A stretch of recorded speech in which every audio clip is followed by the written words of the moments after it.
Hello, my lovelies, and welcome back to Bedtime Stories with Celosia Crane. And this week's story, The Vampire and Saint Michael.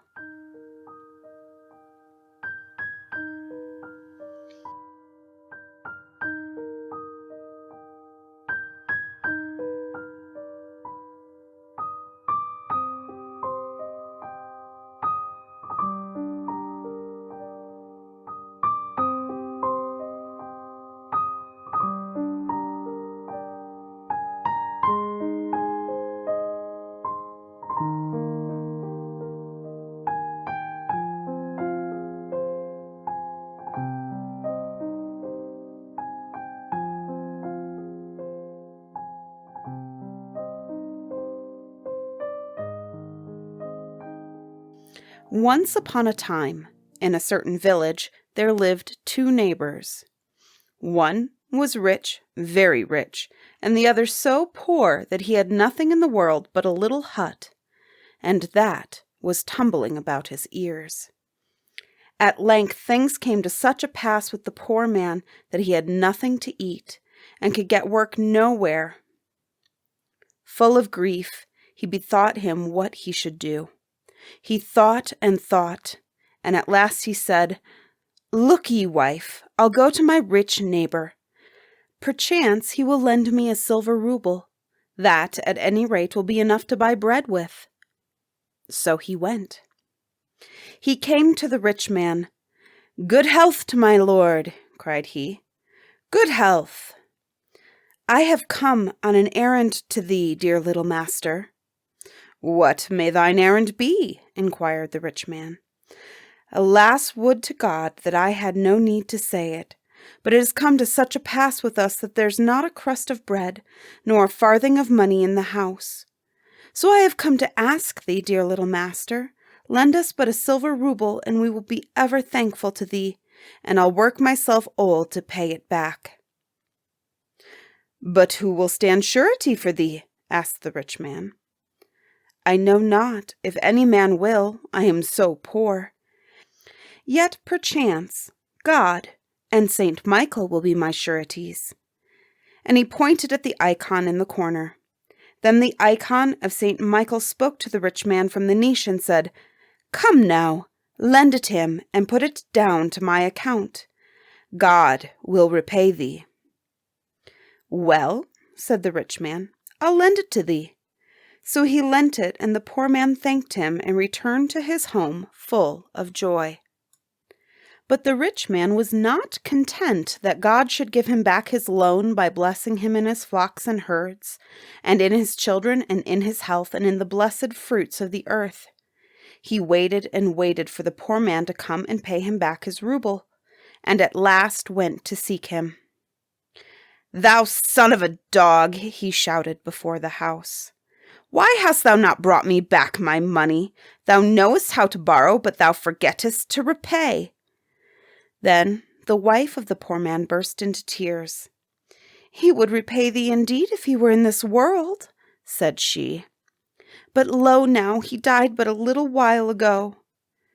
The rich man snarled at her and departed. But when he got home, he said to the icon, "A pretty surety thou art." Then he took Saint Michael down from the niche, dug out his eyes, and began beating him. He beat Saint Michael again and again, and at last he flung him into a puddle and trampled on him. "I'll give it thee for standing me surety so scurvily," said he. While he was thus abusing Saint Michael, a young fellow about 20 years old came along that way and said to him, "What art thou doing, my father?" "I am beating him because he stood surety and has played me false. He took upon himself the repayment of a silver rouble, which I lent to the son of a pig who has since gone away and died. That is why I am beating him now." "Beat him not, my father. I'll give thee a silver rouble, but do thou give me this holy image." "Take him if thou wilt, but see that thou bring me a silver rouble first." Then the young man ran home and said to his father, "Dad, give me a silver rouble." "Wherefore, my son?" "I would buy a holy image. said he, and he told his father how he had seen that heathen beating St. Michael. "Nay, my son, whence shall we who are poor find a silver rouble to give to him who is so rich?" "Nay, but give it to me, Dad," and he begged and prayed till he got it. Then he ran back as quickly as he could, paid the silver rouble to the rich man, and got the holy image. He washed it clean and placed it in the midst of sweet-smelling flowers, and so they lived on as before. Now this youth had 3 uncles, rich merchants, who sold all manner of merchandise and went in ships to foreign lands, where they sold their goods and made their gains. One day, when his uncles were again making ready to depart into foreign lands, he said to them, "Take me with you." "Why shouldst thou go?" they said. "We have wares to sell, but what hast thou?" "Yet take me," said he, "but thou hast nothing." "I will make me laths and boards and take them with me," said he. His uncles laughed at him for imagining such wares as these, but he begged and prayed them till they were wearied. "Well, come," they said, "though there is naught for thee to do. Only take not much of these wares of thine with thee, for our ships are already full." Then he made him laths and boards, put them on board the ship, took St. Michael with him, and they departed. They went on and on. They sailed a short distance, and they sailed a long distance, till at last they came to another tsardom and another empire. And the Tsar of this tsardom had an only daughter, so lovely that the like of her is neither to be imagined nor divined in God's fair world. Neither may it be told in tales. Now this Tsarevna one day went down to the river to bathe, and plunged into the water without first crossing herself, whereupon the evil spirit took possession of her. The Tsarevna got out of the water and straightway fell ill of so terrible a disease that it may not be told of. Do what they would, and the wise men and the wise women did their utmost, it was of no avail. In a few days she grew worse and died. Then the Tsar, her father, made a proclamation that people should come and read the prayers for the dead over her dead body, and so exorcise the evil spirit. And whosoever delivered her was to have half his power and half his tsardom. And the people came in crowds, but none of them could read the prayers for the dead over her. It was impossible. Every evening a man went into the church, and every morning they swept out his bones, for there was naught else of him remaining. And the Tsar was very wrath. "All my people will be devoured," cried he. And he commanded that all the foreign merchants passing through his realm should be made to read prayers for the dead over his daughter's body. "And if they will not read," said he, "they shall not depart from my kingdom."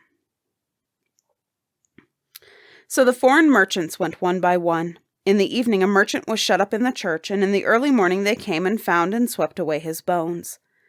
At last it came to the turn of the young man's uncles to read the prayers for the dead in the church.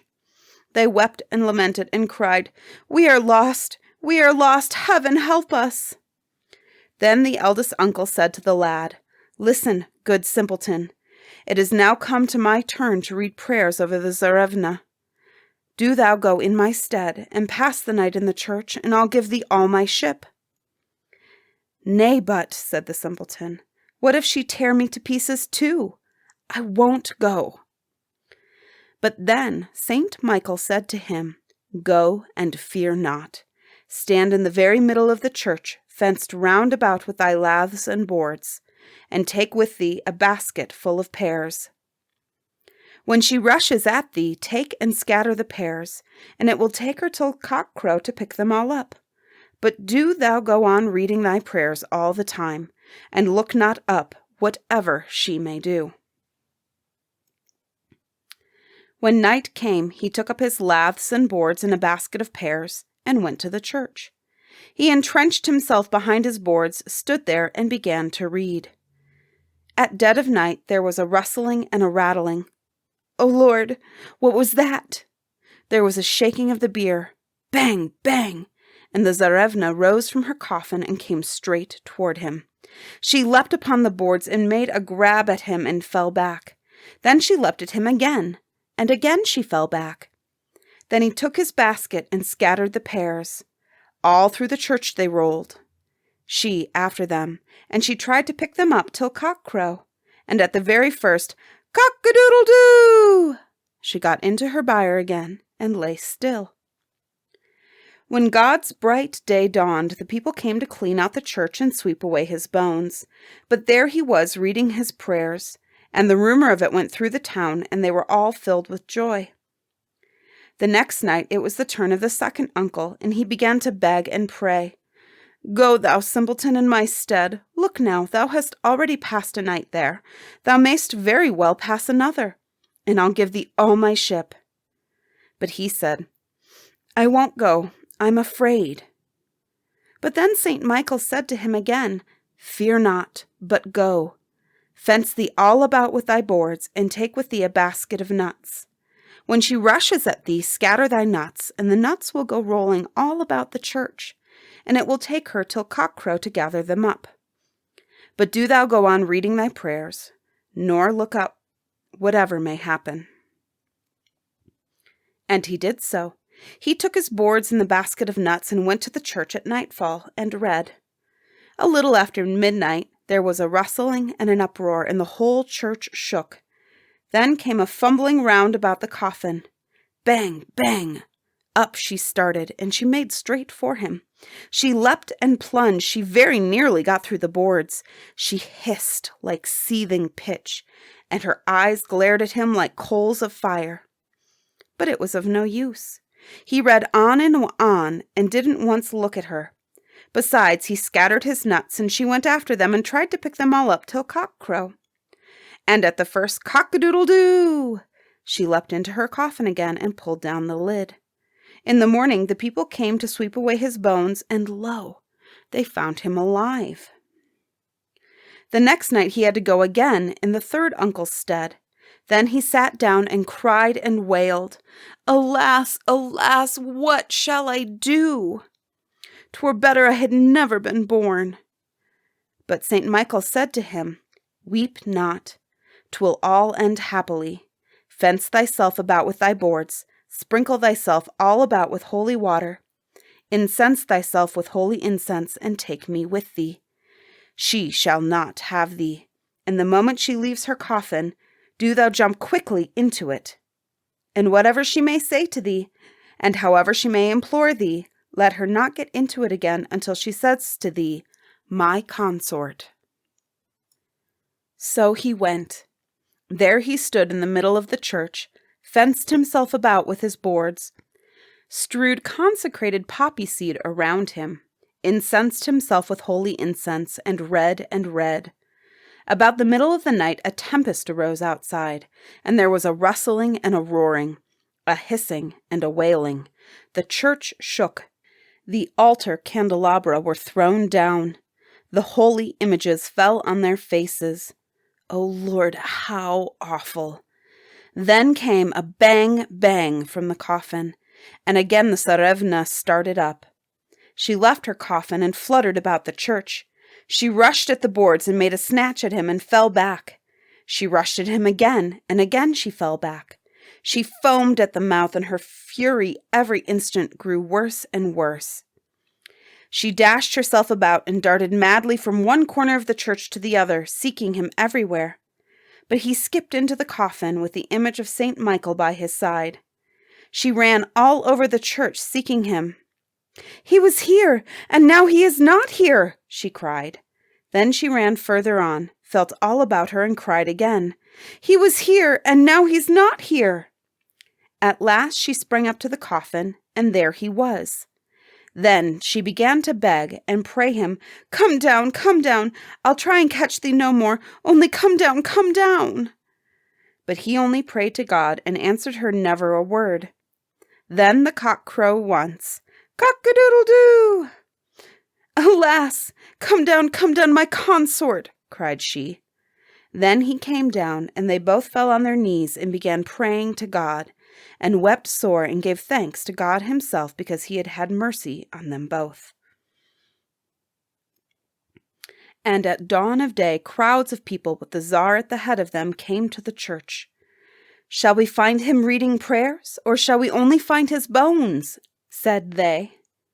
And lo, there they both were on their knees praying fervently to God. Then the Tsar rejoiced greatly, and embraced both him and her. After that they had a grand service in the church, and sprinkled her with holy water, and baptized her again, and the unclean spirit departed from her. Then the Tsar gave the young man half his power and half his kingdom. But the merchants departed in their ships with their nephew on board. They lived together, and time went on, and the young man still remained a bachelor, and was so handsome that words cannot describe it.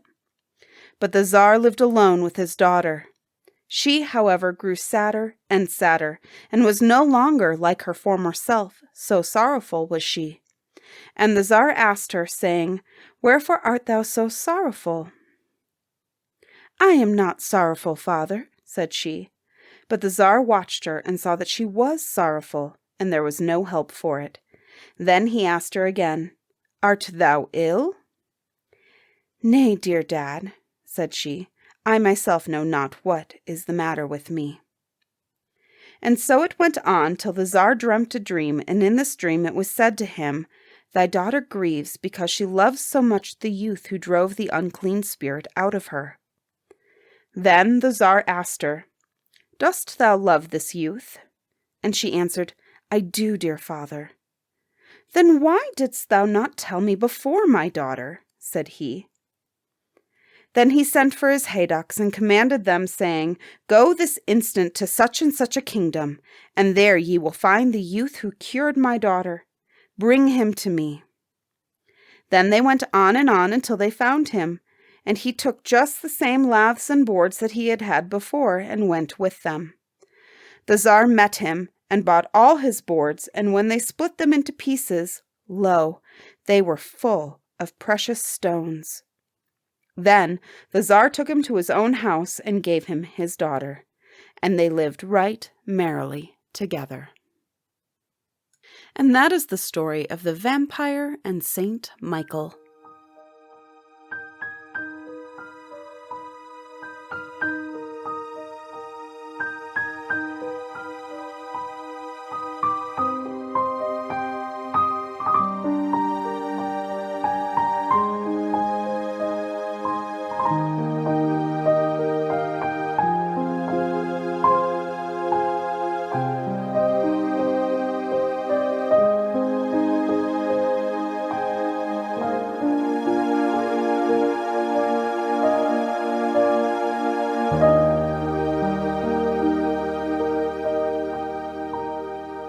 Bedtime Stories with Celosia Crane is proudly produced by Lantern AudioWorks.